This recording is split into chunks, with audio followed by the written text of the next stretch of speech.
I'm going to show you how to use divide in the Pathfinder window. This is the demonstration that I'll be showing you. I'm not going to do all the typography, but I did an outline here, and what I did was I cut out so the outline would not go through my circle to highlight my page number. This is a way that you can be creative in the way you number your pages. You do not have to do it this way. Obviously, I don't encourage all of you to do it, so we all have different designs. But divide is something that you can use throughout Illustrator for multiple things when you want to separate if lines are overlapping. So the first thing I'm going to do is create a bounding box with my rounded rectangle tool. I'm going to turn the stroke up just a little bit so you can see. And then I'm going to get my type tool.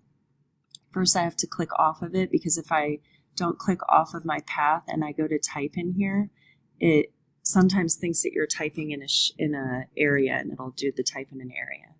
So I'll do page 2, and I'll move this down here.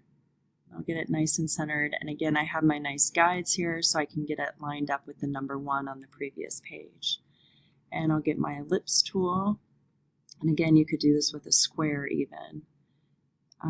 And the best way, what I would do is I would go ahead and duplicate the shape that you have, the circle over here, so that you're consistent with your design.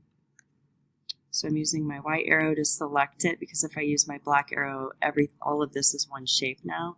So I used my white arrow to click on this circle, and then I clicked on my black, and I'm going to hold Option. Let's see, this may not, no, it's not going to work because it's one shape. So technically I should have duplicated this shape before I divided it, but for demonstration purposes, I'll make it close to accurate.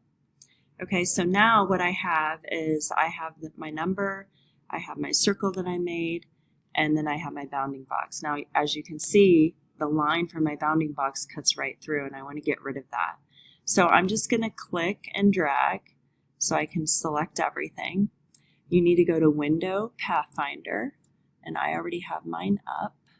I'm going to pull it over here so we can see what we're doing. When you hover over your Pathfinder windows, it tells you what they do. So Unite is to merge shapes together. Minus Front, meaning you would take a top object out.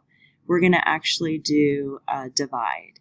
So we're going to divide up all these shapes. So I'm going to click Divide. It's going to do its thing, but you're not going to see it do its thing. You have to click on the artboard. Now I'm going to get my white arrow. It's really important that you use your white arrow, because if you use your black arrow, then it's going to go ahead and select everything. And I'm just going to click on this path right here in the middle that I want to erase, and I hit delete. And then I'll have to do it again because it basically made 2 half circles. And there you go. You have a path that has a cutout for your number to lay inside neatly.